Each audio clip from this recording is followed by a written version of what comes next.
Coming up, I just saw Moana, the newest Disney animated feature film, and I'm going to be giving you my thoughts, feelings, opinions, likes, and dislikes in this episode of Diz Pop.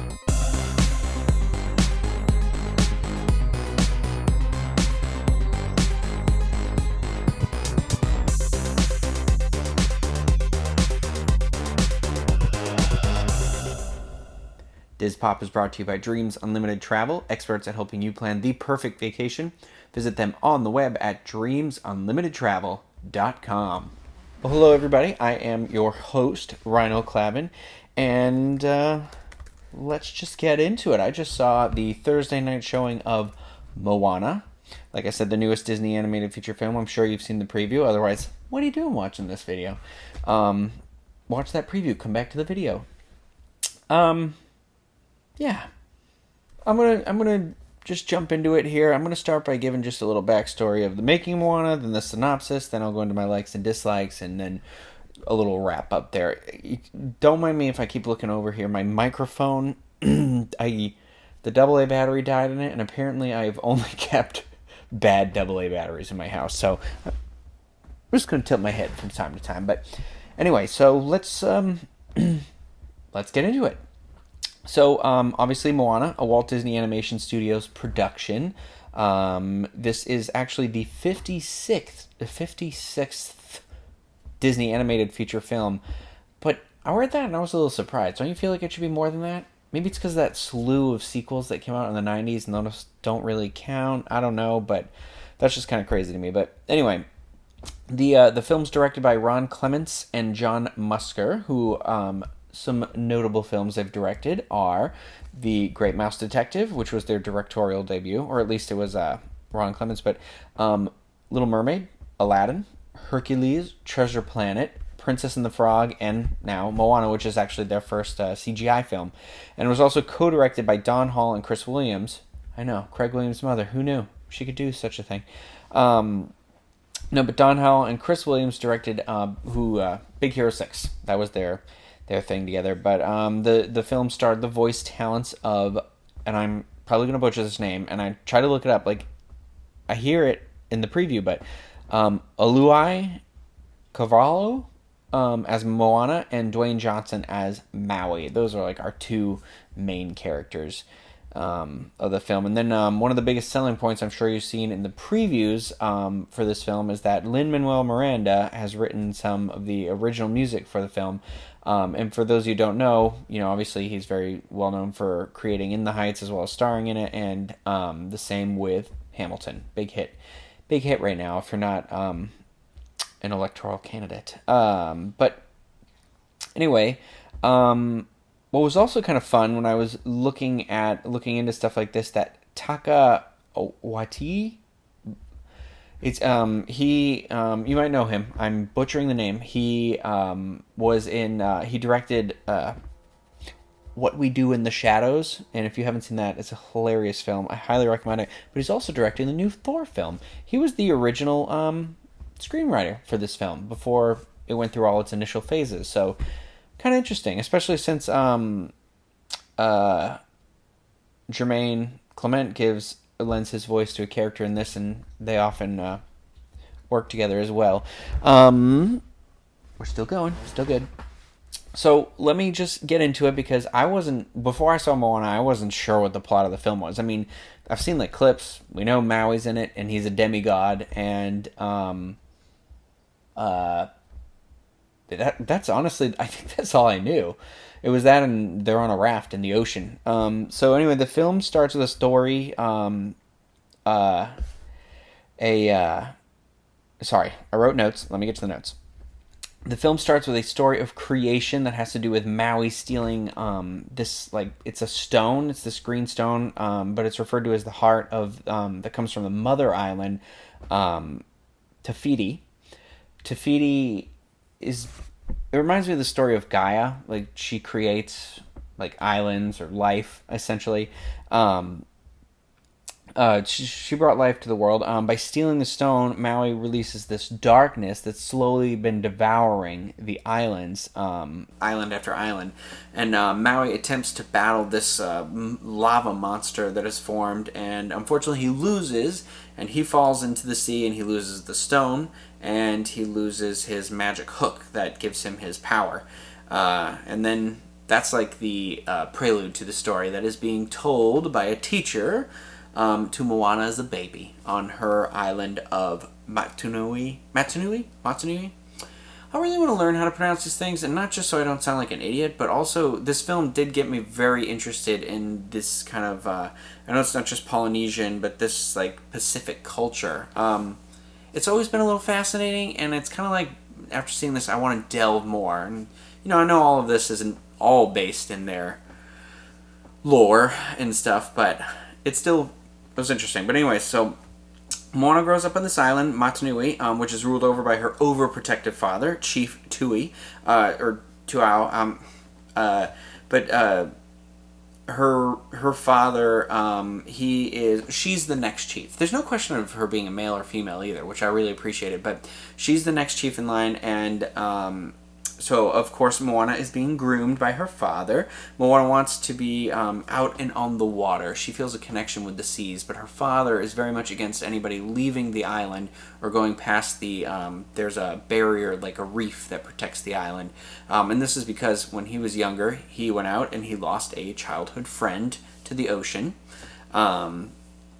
So he's very against anyone kind of going off this island. But unfortunately, so long story short here, the darkness that has been kind of swallowing up these other islands is starting to seep into their island. So basically the coconuts that they're making, they're turning up bad, and the fish are all gone and everything. And Moana's like, we've got to go out into the world, and the dad, the chief, is like, no, nobody goes, and Moana says it again, and the dad just keeps getting angrier and angrier. But the chief, Moana's grandmother, the chief's mother, she's like the crazy lady of the island. One of the better characters in the film, I think. But she encourages Moana to kind of figure out who she is, and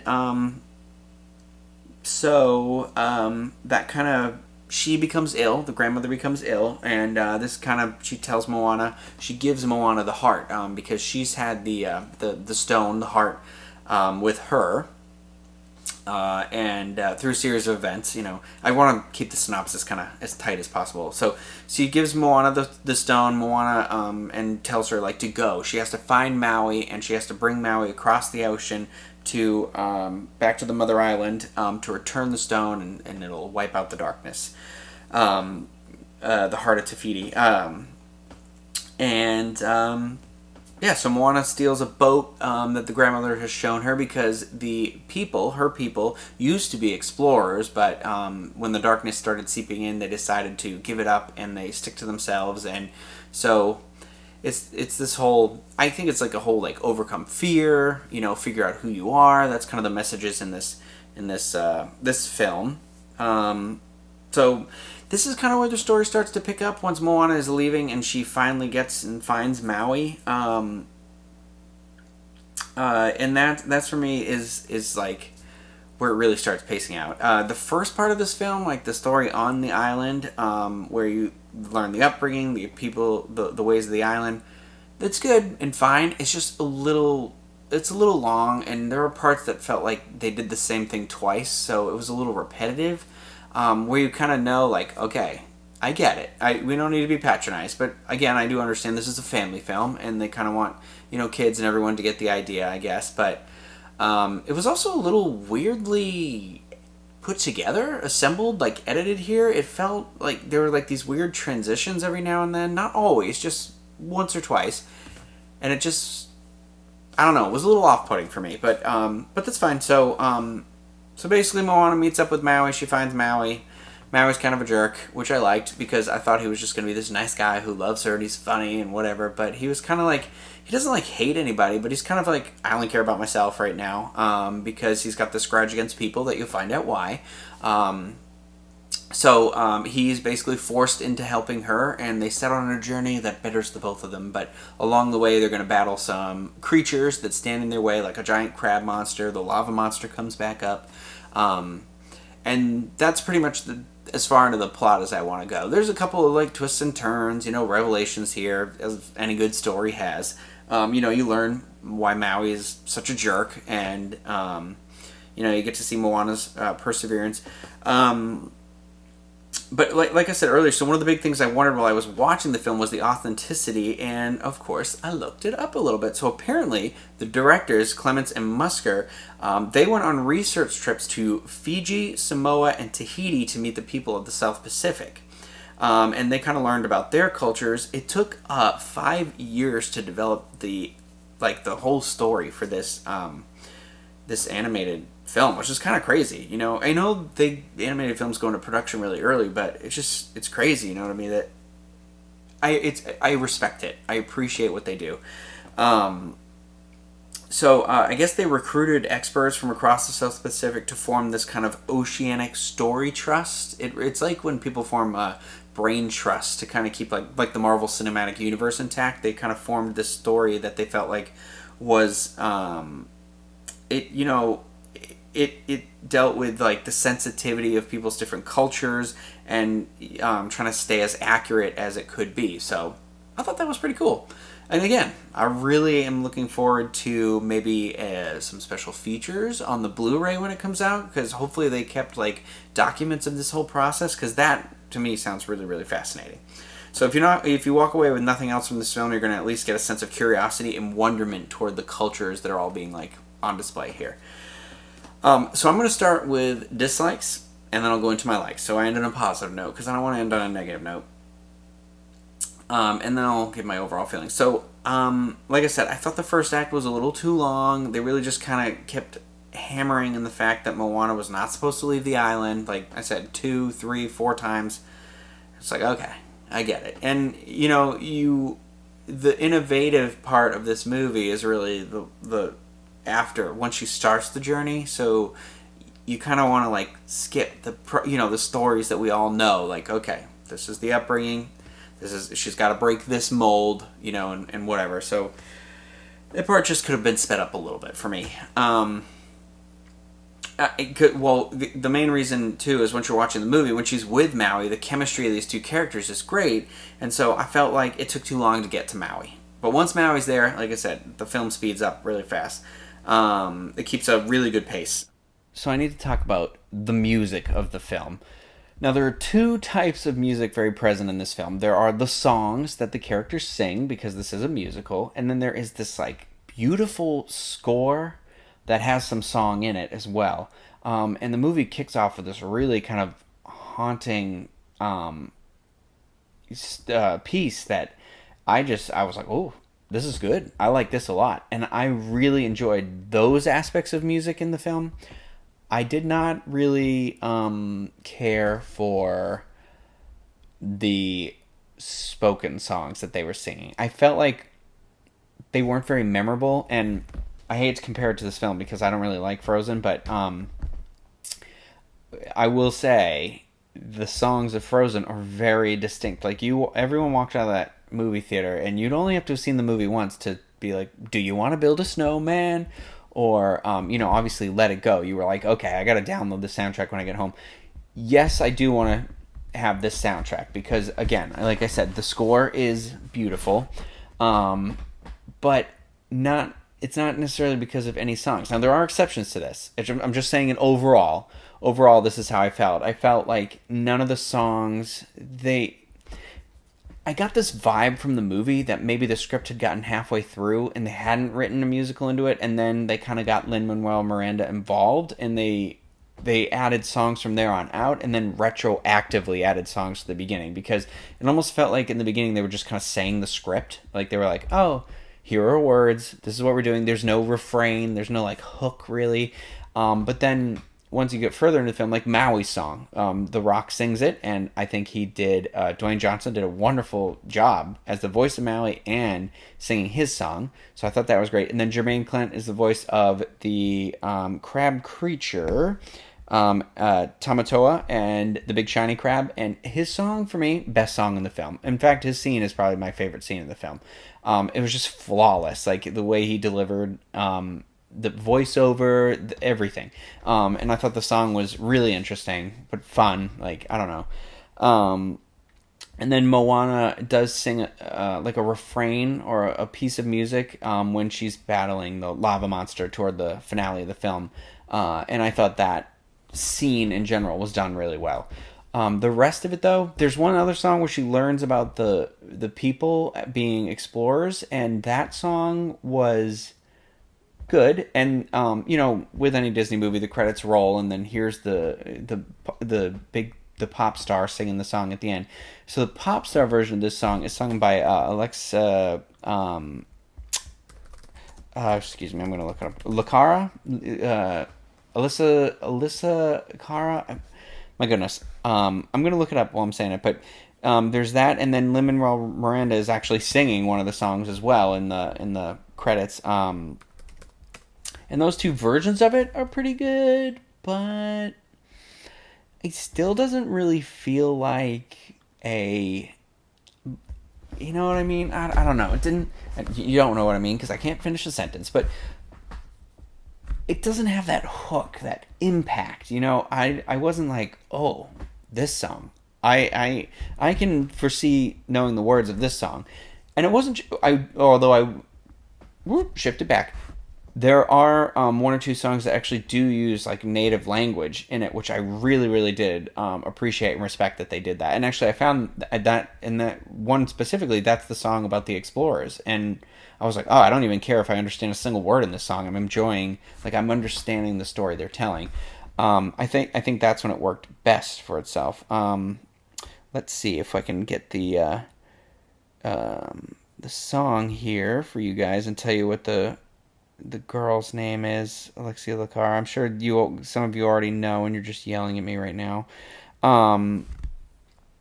Yeah, so anyway, that's my thing. I didn't think it was like amazing, but to each his own. If you loved it, that's cool. I'm not knocking anybody who's going to say they really enjoyed it or anything like that. I went with a friend. She liked it. She was like, oh, but she couldn't really name any of the songs or necessarily the words or anything like that. I mean, and they were, for the most part, all in just plain old English, so it wasn't, it wasn't difficult to understand or anything, but, so I want to... Alicia, I knew I was saying it weird. Alicia Cara. I always thought it was Alyssa Lacara, but Alicia Cara sings "How Far I'll Go," and that's the name of the song, and it does have a reprise and everything. So I was a fan of that song, and actually I would probably listen to that Alicia Cara song again. But anyway, let's move on. I've stumbled around my words too much right now.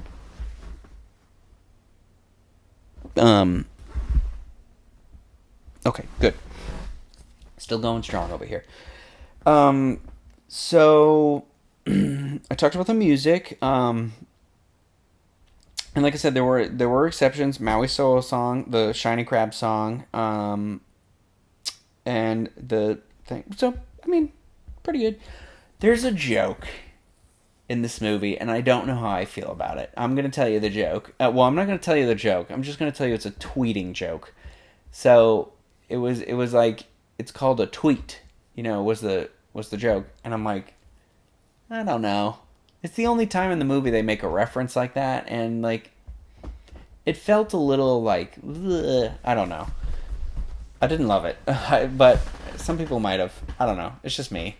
It brought me out of it a little bit, but that's it. I mean, you know what I said? It's not like there are offensive moments in this film where I'm like, oh my gosh, horrible or anything like that. It was just a pacing thing at the beginning. That's all. I just felt like it could have been like moved along more, because honestly, it was just because I was really enjoying the journey with Maui and with Moana that I kind of like their adventures. I really wanted to see more of them, and I'm to talk about those here because of the things I like. So I like that Maui wasn't a super nice guy. He wasn't like a jerk or anything, but he didn't really want to get involved other than to find his missing hook. You know, he wanted his powers. It made for some funny and good character moments later on when you learn why he is. Like I said, Jermaine Clement as Tamatora, the big shiny crab. Good song. Shame the scene didn't last longer. I really enjoyed there were two pet sidekicks. There was a chicken, which was along for the whole journey, and then there was a pig who's been advertised, but the pig's not in it very much. The chicken was called Hey Hey, and the pig was Pua, I believe. The chicken made for some funny moments in the film. I feel like the chicken had the funniest moments because he's a little bit of a cross-eyed chicken and he's kind of funny and weird, but I thought it was good. I thought it was quirky. I always enjoy a good sidekick. You know, obviously they don't talk. They're just animals. I think the chicken's called Hey Hey. It's something like that, I think. Anyway, regardless, I know another week I don't know the names of things, but yeah, the pig was so cute. I wanted the pig to be in it more. He was only in it a little bit, but he was cute. I love the voices in the film. I thought were all really good, especially this girl who played Moana, because this was her first thing, and she is actually, well, she was 14 when she was cast, so the movie's out now, and Moana's 16, so I guess she's the same age as the character, and from what I understand, she kind of looks like Moana too, which was just a coincidence in the end, but Ali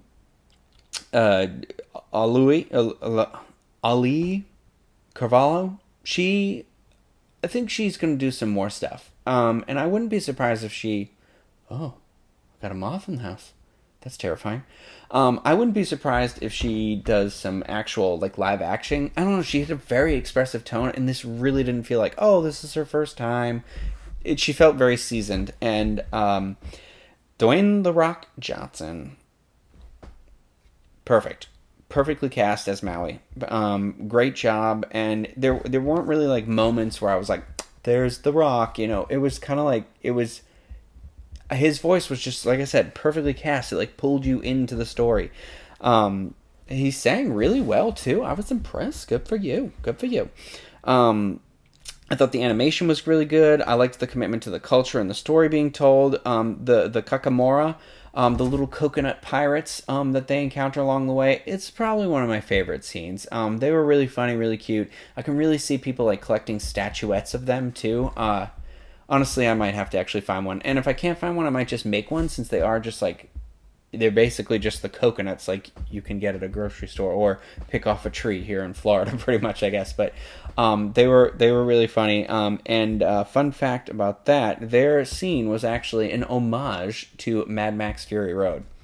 So that was pretty cool. So when you go in and watch the movie, if you haven't seen it, or if you've already seen it, you know, meditate on that a little bit, and you'll be like, oh yeah, it totally was. But again, the score and the background songs, they were wonderful. I really enjoyed the portrayal of the tattoos. So Maui's tattoos like kind of come to life, and they're magical. Like they tell the story. Like he's got a little Maui on his chest. I really enjoyed that. But I also really enjoyed how the other people, Moana's people, all had like their tattoos.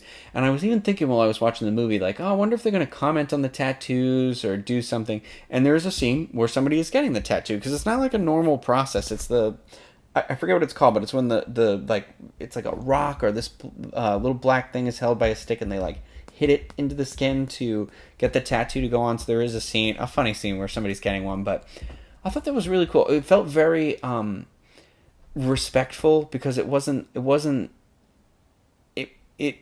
not acknowledging them. It acknowledged them as a cultural significance, and I don't know. I thought it was good, but you know, I also don't know enough about it to really weigh in on that. But like I said, I'm glad they acknowledge it. I like that they explicitly explain that Moana is not a princess. There was an argument back and forth between Maui and Moana, and he even states the rules. Like, you're wearing a dress, you have an animal sidekick, you're a princess. And I thought that was really cool, because the kind of the storyline here of the movie is Moana is fighting to be her own person. Like, who is she? Is she the chief? Is she, like, what kind of person is she going to be? Is she going to be good for the people? Is she, you know, very similar to, for me, it seemed very similar to like Mulan's character, about how, she defied her stereotype of this female, and kind of went out and set out on this journey for her people, in Mulan's case for her family, but Moana's, it's really for her family, since the whole island is family. But I really enjoyed that. I enjoyed that stereotype, and I thought it broke out of the mold really good. I'm also going to say she doesn't have a love interest in the film. Not even a plot point whatsoever. And I really, really respect that, because it really helped these characters go on like a true, like the hero's journey. And like finding love isn't always part of that journey. And I thought this was good, because it was kind of like selfless, and she's just a very strong character. I really, really appreciated that. Yeah, and so that, I think that was that's all I wrote for my the likes. So when I say those dislikes I had, and with like the pacing of the script and the weird transitions I was talking about earlier, I did read that there were some story issues that were identified during production in around 2015, so last year, and that's why these co-directors of Big Hero 6 were brought in to help, because I guess the team was already, the two directors were already working like 12-hour days, including Saturdays, and they needed somebody to like alleviate some of the workload and just kind of help smooth that story out. And it happened. I'm not saying it was like a troubled production or anything like that, but sometimes you get your script, it reads great, you do this, and then as you visually put it together, you'll get there and be like, it's missing something to kind of bring you home. Or maybe the beginning, the ending's great, but you're like, I don't know how we're getting the characters there. We need to get them there better. And but I felt like I read it a little bit in there. But again, this is an animated family film, so we're nitpicking at this point. But and before I wrap up, before I give you my final thoughts, because I'm almost done, I just wanted to mention there is a short before this film as well. And it's called Inner Workings, and it was about the internal struggle between a man's pragmatic, logical side and his free-spirited, adventurous half, excuse me. And it was absolutely fantastic. This has probably been my favorite short that I've seen, that I can think of in memory. I know everyone likes the one with the dog and the food, but that one always bugged me, because I'm like, the dog would be dead. You'd killed your dog because you fed it meatballs and spaghetti for forever. The bird one that was in front of Finding Dory was cute, but again, that's Pixar. This is a Disney one, like straight up Disney Animation Studios, and it was good. It was really good. I really liked the way it was animated. I thought the music in it was phenomenal. I really, really enjoyed the music, and it was a nice story that I feel like we can all relate to, because it's a man just like I said, I don't want to ruin it too much, because it is a short film, but just make sure that you're in your seat, ready to pay attention when that comes on, because I think that one deserves really good amount of attention. And like I said, it's good. It's really funny. I gotta find the soundtrack for that one. So my final thoughts on Moana. It's not bad. If someone says, "Oh, did you like the movie?" I'm gonna say, "Well, it's not a bad movie. It's a good movie." Is it the best Disney movie I've ever seen? No. Is it the best movie I've ever seen? No.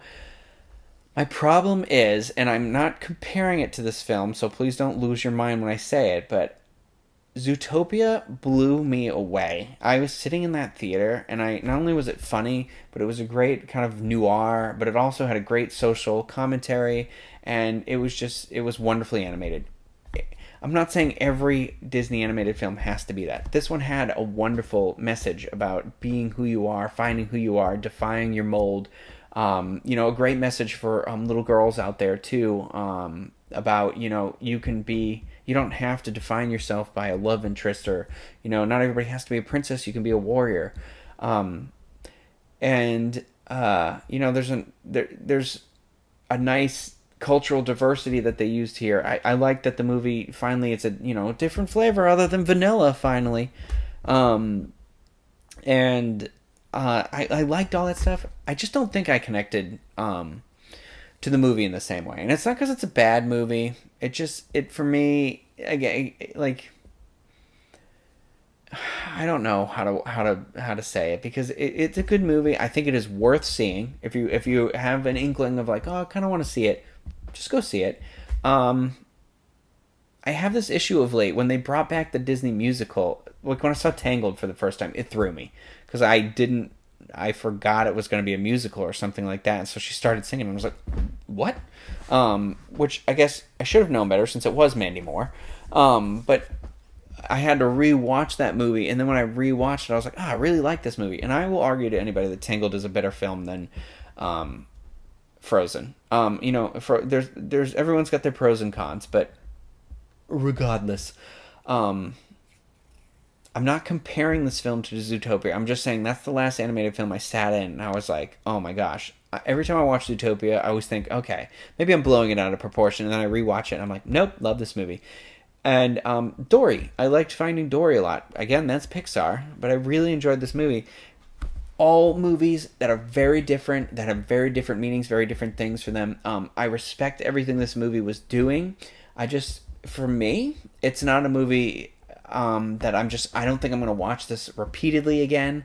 I am, like I said, looking forward very much to getting into some of those special features, though, because it has sparked my interest in that culture, or at least the cultures that were pulled from to make up this film. Like I said, is it the best animated feature I've seen this year? No. Do I think it's a movie worth seeing that people will enjoy? Absolutely. It's nice to really have another progressive animated feature that will hopefully have an impact on younger people, show them how they don't have to fit into this mold. Yeah, I don't know. I looked at Rotten Tomatoes when I left, and it is Thursday night, so the full reviews aren't all out there yet. It had it listed at a 99%. I wouldn't be surprised if that dropped. I was saying when I walked out, I was like, 80%. 77 to 80. Like, right around there, for me. For me, personally. So that's my percentage in there. I feel like I'm tiptoeing. I'm afraid to say like movies are good or bad anymore, but it's not a bad movie. It's just a movie I didn't connect with, but I do respect this movie.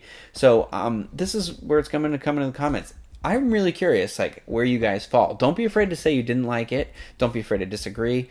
Are you going to see it? Have you seen it? What did you think? I want to hear about your thoughts on the music and everything. And just let's all respect each other's different opinions about it and everything. And comment away. Let's go. Let's get a dialogue going, because I really want to know.